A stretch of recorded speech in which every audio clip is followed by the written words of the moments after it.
Shalom kepada seluruh jemaat GBP Taman Firdaus dimanapun berada. Shalom bagi kita semua, selamat hari Minggu. Tuhan Yesus memberkati kita semua.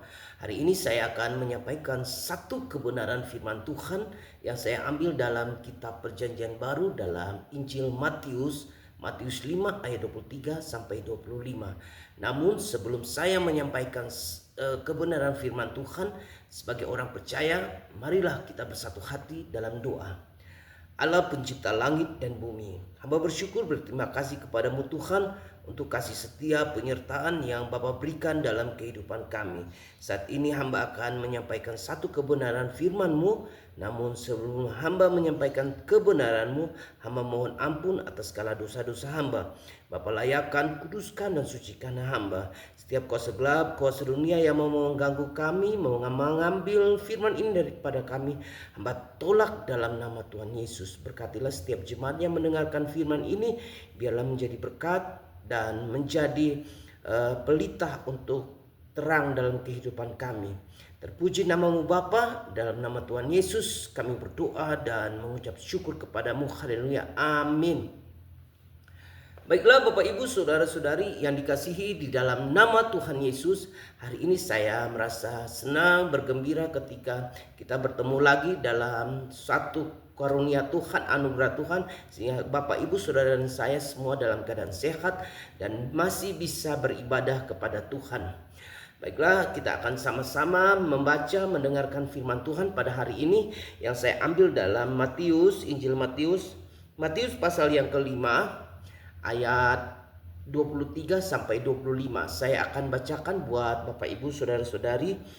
Ayat 23, sebab itu jika engkau mempersembahkan persembahanmu di atas mezbah dan engkau teringat akan sesuatu yang ada dalam hati saudaramu terhadap engkau, tinggalkanlah persembahanmu di depan mezbah itu dan pergilah berdamai dahulu dengan saudaramu, lalu kembali untuk mempersembahkan persembahanmu itu. Segeralah berdamai dengan lawanmu selama engkau bersama-sama dengan dia, bersama dia di tengah jalan, supaya lawanmu itu jangan menyerahkan engkau kepada hakim dan hakim itu menyerahkan engkau kepada pembantunya dan engkau akan dilemparkan ke dalam penjara. Demikian jauh pembacaan firman Tuhan pada hari ini. Berbahagialah kita yang mendengarkan dan boleh melakukan dalam kehidupan kita sehari-hari. Amin. Baiklah Bapak Ibu Saudara-saudari yang dikasihi dalam nama Tuhan Yesus, hari ini saya akan memberikan tema dalam khotbah ini, yaitu berdamailah dengan diri. Tidaklah mudah ketika kita berbicara untuk berdamai, apalagi ketika kita disakiti atau dengan perkataan atau mulai sikap kita disakiti. Kita mau memberikan maaf kayaknya berat sekali. Ada kalanya ketika kita mengatakan saya sudah memaafkan dia, tetapi saya tidak mau bertemu dengan dia. Intinya begitu berat yang harus kita lakukan, tetapi tidak ada yang mustahil dalam Tuhan. Tuhan bilang berdamailah dengan dirimu untuk datang kepadaku. Hubungan kita dengan Tuhan sangat dipengaruhi hubungan kita dengan satu sama yang lain, karena kita adalah makhluk sosial. Makanya kita saling membutuhkan. Kita tidak bisa bilang saya tidak butuh dia atau saya tidak butuh mereka, tetapi kita adalah makhluk sosial, saling berhubungan. Nah, kita makhluk sosial yang saling berhubungan, tidak ada seorang pun yang layak datang kepada Tuhan ketika dirinya masih mempunyai rasa benci, masih mempunyai rasa marah, masih mempunyai kepahitan, masih mempunyai rasa dendam. Tidaklah mudah.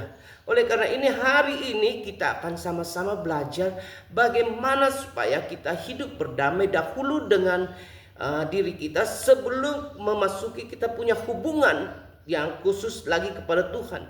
Tuhan bilang tidak seorang pun yang layak datang kepadaku sebelum ketika dirinya belum mempunyai, ketika orang itu masih mempunyai rasa dendam atau benci. Kita harus beresin diri kita sendiri. Karena dalam kehidupan kita kadang-kadang kita bilang saya sudah memaafkan, tetapi kita tidak mau bertemu. Mungkin perkataan seseorang membuat kita kadang-kadang kita menjadi sakit hati. Mungkin perbuatan seseorang kita menjadi benci terhadap orang itu. Nah, kita sama-sama belajar bahwa Tuhan adalah pengasih, Tuhan adalah penyayang. Oleh karena itu, mari kita sama-sama belajar. Beresinlah dulu diri kita, berdamailah dengan diri kita. Apakah kita menanyakan diri kita, apakah dalam hidup saya, di hidup Bapak Ibu Saudara-saudari, apakah masih ada benci, masih ada dendam, masih ada kepahitan? Mari kita mengoreksi. Hari ini firman Tuhan mau mengajarkan kepada kita untuk kita berdamai dahulu dengan diri kita. Sehingga ketika kita mempunyai hubungan dengan Tuhan itu akan terjalin dengan erat. Nah, dalam Efesus 4 ayat 6 begini katakan, Efesus 4 ayat 6 berkata begini, apabila kamu menjadi marah, janganlah kamu berbuat dosa. Janganlah matahari terbenam sebelum padam amarahmu. Saya ulangi lagi, Efesus 4 ayat 26. Apabila kamu menjadi marah, janganlah kamu berbuat dosa. Janganlah matahari terbenam sebelum padam amarahmu. Nah, kita boleh marah, tetapi jangan sampai matahari terbenam. Kadang-kadang kita marah akhirnya merembet semua. Yang satu salah akhirnya semua yang salah. Ada teman saya kemarin kita bertemu, kita konseling, dan dia berkata, saya sekarang udah gak percaya. Semua laki-laki itu sama saja buaya. Padahal dia hanya baru berkenalan dengan beberapa orang. Terus dia sakit hati. Karena apa? Karena ekspektasinya terlalu tinggi dan terlalu berlebihan, sehingga dia menyamaratakan semua orang itu sama. Mungkin dalam kehidupan kita pun kita sering melakukan seperti itu. Mungkin dalam kehidupan kita satu ada masalah, akhirnya berdampak kepada semua orang. Misalnya dia bermasalah dengan si A, akhirnya yang si B yang tidak tahu masalah akhirnya ikut dalam masalah itu juga. Nah, hari ini kita akan bersama-sama belajar bahwa untuk berdamai dengan hidup, dengan diri kita itu tidaklah gampang. Kita harus menanyakan kepada diri kita. Apa yang masih adakah dalam diri saya masih ada dendam? Apakah masih dalam diri saya masih ada benci? Apakah dalam hidup saya masih ada kepahitan? Kita mulailah dengan keluarga kita. Mungkin hubungan kita dengan orang tua kita. Mungkin kita punya hubungan yang kurang bagus. Hari ini Tuhan bilang, berdamailah dengan dirimu, dengan orang tuamu. Berdamailah juga dengan keluargamu, dengan saudaramu, dengan kakak atau dengan adikmu. Barulah setelah itu kita berdamai dengan orang-orang yang ada di sekitar kita. Tetapi intinya dalam Yerusalem atau dalam keluarga kita dulu, kita harus berdamai. Ketika kita sudah berdamai, barulah kita melangkah keluar ke Samaria dan seterusnya. Artinya kita ke yang lebih luas lagi. Hari ini kita sama-sama belajar. Banyak tanpa kita sadari bahwa banyak kepahitan itu masih terjadi dalam kehidupan kita. Ada yang masih marah dengan keluarganya, dengan orang tuanya, hubungan yang kurang bagus. Ada yang masih benci dengan keluarganya, padahal sekandung. Hari ini firman Tuhan mengajarkan kita, marilah berdamai. Jangan lagi ada kepahitan, jangan lagi ada dendam, jangan lagi ada amarah dalam kehidupan kita. Saya punya sedikit kesaksian. Ketika saya masih kecil, sebelum dewasa sampai SMA ya, saya jujur saya begitu benci dengan orang tua saya, terutama dengan ayah saya. Karena ayah saya adalah seorang tentara, dan beliau, almarhum ayah saya ini, mendidik secara disiplin dan tegas. Ketika salah satu anak kami, ada 10 bersaudara, ketika kami ada salah satu yang berbuat salah, maka semua akan dikumpulkan dan akan kena pukulan. Kalau mungkin sekarang ini mungkin bisa kena masalah ya, tetapi didikan orang timur seperti itu. Jadi berdirikan, kenapa yang adik nggak bisa lihat yang kakak, yang kakak kenapa nggak bisa lihat yang adik, sehingga yang adik yang bermasalah, yang masalah, akhirnya kita semua kena. Nah begitulah akhirnya itu kebencian. Kadang-kadang saya suka dalam hati saya bilang, duh kapan tiap hari kena cambuk, kena pukul terus. Itu kepahitan. Tetapi setelah saya tamat SMA saya ke Jakarta, ternyata saya baru mengerti semua itu adalah tujuannya untuk kebaikan kami semua. Mendewasakan semua didikan orang tua itu pasti benar. Ketika misalnya saudara-saudara, kalau perempuan saya tidak bantu memasak, maka mereka nggak akan dikasih makan. Karena untuk mendapat sesuatu harus bekerja. Itulah didikan. Kalau didikan orang dulu sangat keras. Nah, itu saya sampai kepahitan. Tetapi begitu saya sampai di Jakarta, saya baru mengerti. Ternyata apa yang dilakukan oleh almarhum ayah saya itu tujuannya untuk mendewasakan kita, untuk membuat kita disiplin, untuk membuat kita mandiri, untuk membuat kita lebih dewasa lagi. Saya bersyukur. Akhirnya saya berdoa, Tuhan ampuni saya. Saya mau berdamai. Saya tidak mau lagi ada kebencian. Saya bebaskan itu amarah. Saya lepaskan kepahitan. Saya lepaskan dendam. Tetapi saya mengucap terima kasih, Tuhan, Engkau sungguh baik. Karena Engkau memberikan ayah yang luar biasa dalam kehidupan saya. Dia mendidik saya menjadi orang yang luar biasa. Nah, kembali kepada firman Tuhan. Semua didikan orang tua itu maksudnya adalah baik. Jadi janganlah ketika omongan seseorang itu membuat kita sakit hati, membuat kita menjadi amarah, membuat kita dendam, atau membuat kita menjadi tidak disukai. Tetapi hari ini kita sama-sama belajar untuk berdamai dengan diri kita. Yang menjadi pertanyaan, apakah kita tidak boleh marah? Ini menjadi pertanyaan buat. Lantas apakah kita tidak boleh marah? Kita boleh marah, tapi jangan sampai merusak atau menyakiti, dan jangan berbuat dosa, dan marah dalam waktu yang terbatas, dan jangan terus mengungkit. Nah, kita boleh marah pada waktu yang tepat, pada orang yang tepat, sehingga tidak berbuat dosa dan tidak berbatas. Sebelum matahari terbenam, kita sudah harus berdamai. Kadang-kadang dalam kehidupan kita, ketika satu kesalahan akan diingat terus. Ketika dia berbuat salah lagi, kamu tuh dulu begini.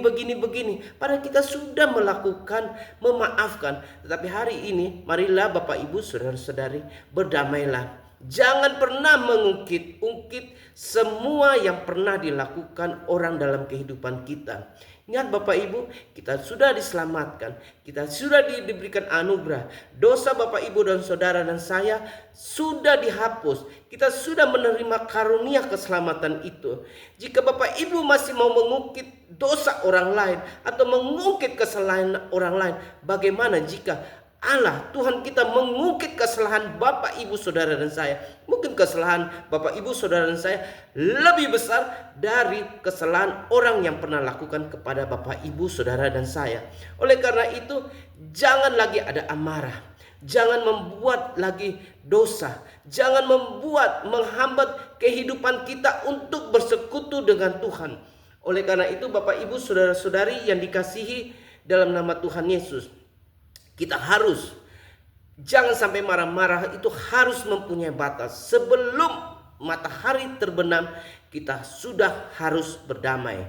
Seperti firman Tuhan yang tadi kita bacakan, yaitu tinggalkanlah dalam Matius 5 ayat 24, tinggalkanlah persembahanmu di depan mezbah itu dan pergilah berdamai dahulu dengan saudaramu, lalu kembali untuk mempersembahkan persembahanmu itu. Maksudnya apa? Agar sebelum kita datang kepada Tuhan memohon belas kasihan pengampunan dari Tuhan, jika Bapak Ibu saudara dan saya masih punya rasa benci, rasa dendam, atau rasa kepahitan, kita harus lepaskan itu dulu, baru kita datang kepada Tuhan. Ketika kita mempercayai Tuhan sudah membebaskan kita, kita juga harus melepaskan dan memberi pengampunan kepada orang yang menyakiti kepada kita. Nah, hari ini kita akan sama terus belajar. Hari ini kita belajar bahwa jangan marah lagi. Seolah-olah kita tidak boleh berbuat marah, tidak boleh marah. Kita boleh marah, tetapi pada waktu yang tepat, pada orang yang tepat. Nah, Terus kita bertanya lagi, berapa kali sih kita harus memaafkan, memberi pengampunan? Kadang-kadang dalam kehidupan kita, Bapak Ibu mungkin bertanya, saya udah capek dah, dia memang orangnya kayak gitu, udah dibilangin susah, masih buat salah lagi. Sudah berapa kali, udah 5 atau 6 kali, masih membuat kesalahan yang sama. Hari ini kita akan sama-sama belajar bahwa kita harus memaafkan berapa kali. Kita sama-sama buka dalam Matius 18 ayat 21 dan 22. Dikatakan begini, kemudian datanglah Petrus dan berkata kepada Yesus, sampai berapa kali saya harus mengampuni saudaraku jika ia berbuat dosa terhadap aku? Sampai 7 kali? Yesus berkata kepadanya, bukan, aku berkata kepadamu, bukan sampai 7 kali, melainkan sampai 70 kali 7 kali. Artinya ketika orang, saudara atau teman kita menyakiti kita, kita harus tetap memberi pengampunan. Tapi kita memberi pengampunan bukan berarti melepaskan pengampunan begitu saja, tetapi kita harus memberi jarak bahwa kita mungkin kepercayaan yang kita berikan kepada mereka agak berkurang, tetapi kita harus memberi pengampunan. Jadi bagaimana supaya kita berdamai dengan diri kita? Harus kita memberikan pengampunan. Berapa kali kita harus memberi pengampunan? Yesus berkata 70 kali 7 kali. Kalau kita dalam kehidupan kita, mungkin kita sudah capek. Dia berulang-ulang kali melakukan kesalahan yang sama, dan kita harus memberi pengampunan. Hari ini kita sama-sama belajar firman Tuhan.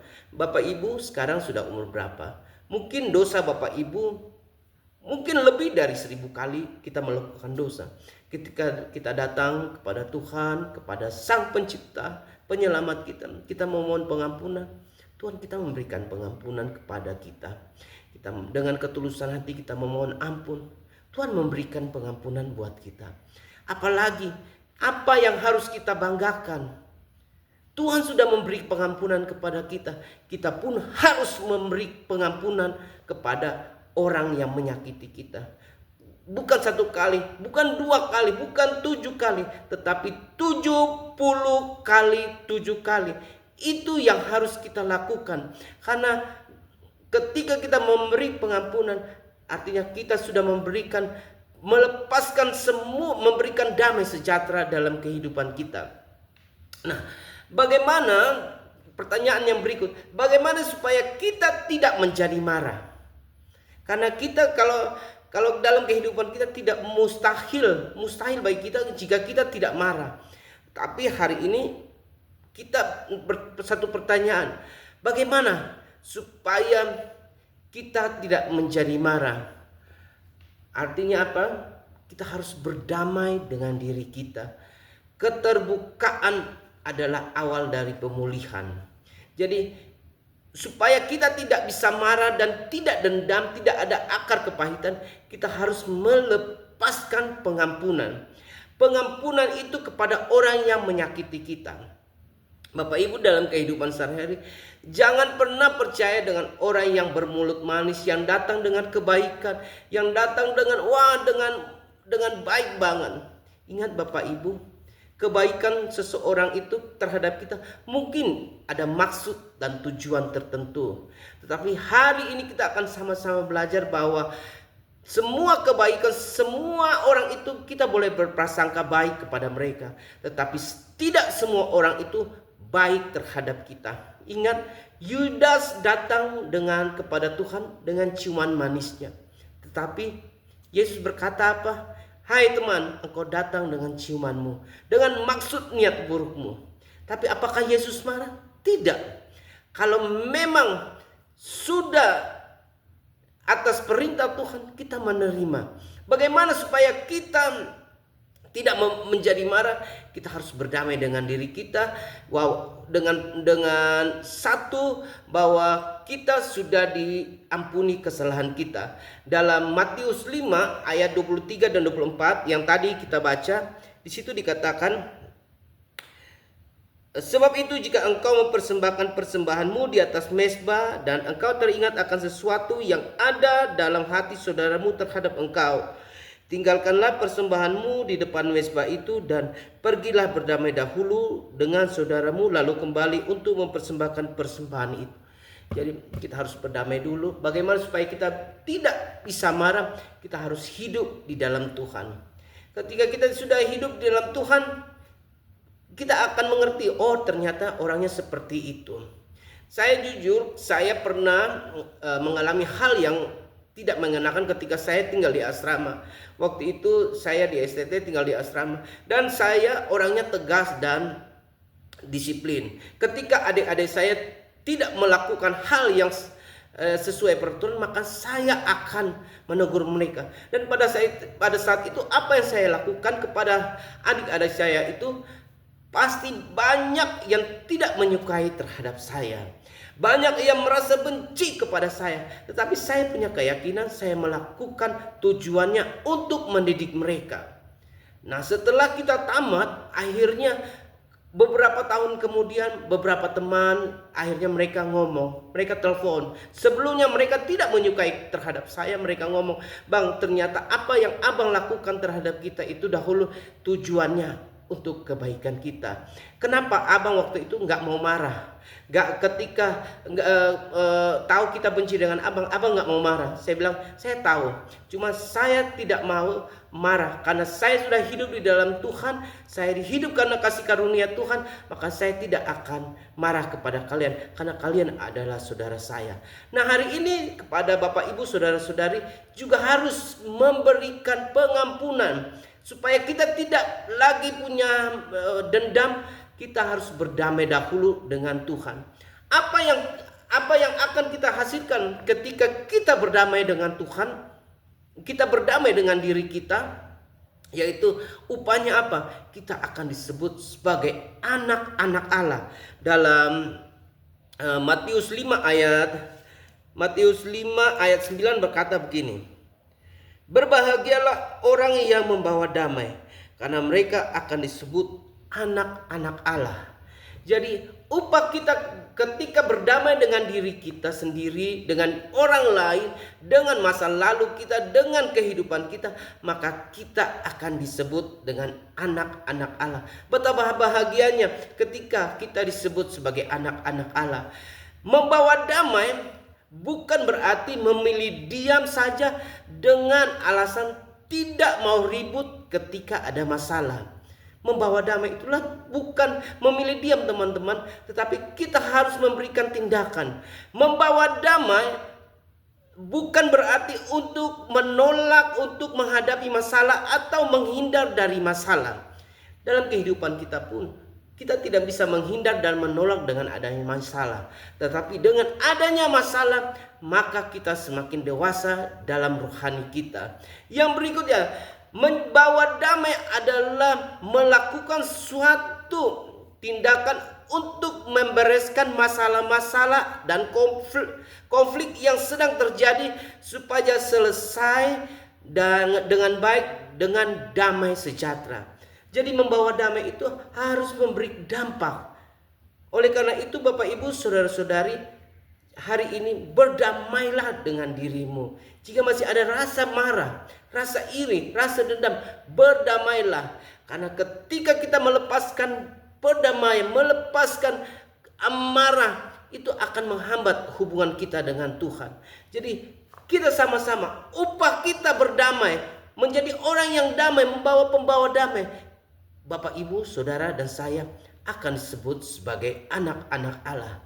Demikian jauh firman Tuhan, biarlah firman ini akan memberkati kita semua.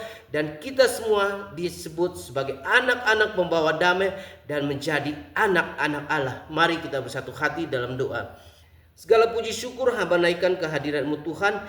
Biarlah firman yang sudah kami hamba sampaikan ini boleh memberkati kami semua Tuhan. Berkati setiap jemaat yang saat ini mendengarkan. Jika masih ada dalam hidup mereka ada kepahitan, ada amarah, ada kedengkian, ada sakit hati, Bapa, hamba berdoa dalam nama Tuhan Yesus, Bapa lepaskan, ampuni mereka. Biarkanlah mereka lepaskan pengampunan buat orang-orang yang menyakiti mereka, orang-orang yang membuat mereka sakit hati Tuhan. Sehingga hubungan mereka kembali berdamai dan hubungan mereka akan menjadi lebih baik dan tidak ada halangan untuk datang kepadamu ya Bapa. Hamba berdoa buat Bapak Gembala kami, Pak Andi Lukman, Jonathan, MTH, dan juga Ibu Popi, keluarga dan anak-anaknya. Tuhan memberkati setiap jemaatnya mendengarkan firman ini. Tuhan berkati, Bapak berkati setiap jemaatnya mendengarkan. Biarlah tangan Tuhan yang penuh kuasa dan perkasa selalu menjaga, melindungi. Kiranya damai sejahtera Tuhan ada dalam kehidupan kita, dan kita terus maju di dalam Tuhan, dan damai sejahtera ada dalam kehidupan kita. Haleluya, amin. Shalom, Tuhan Yesus memberkati kita semua.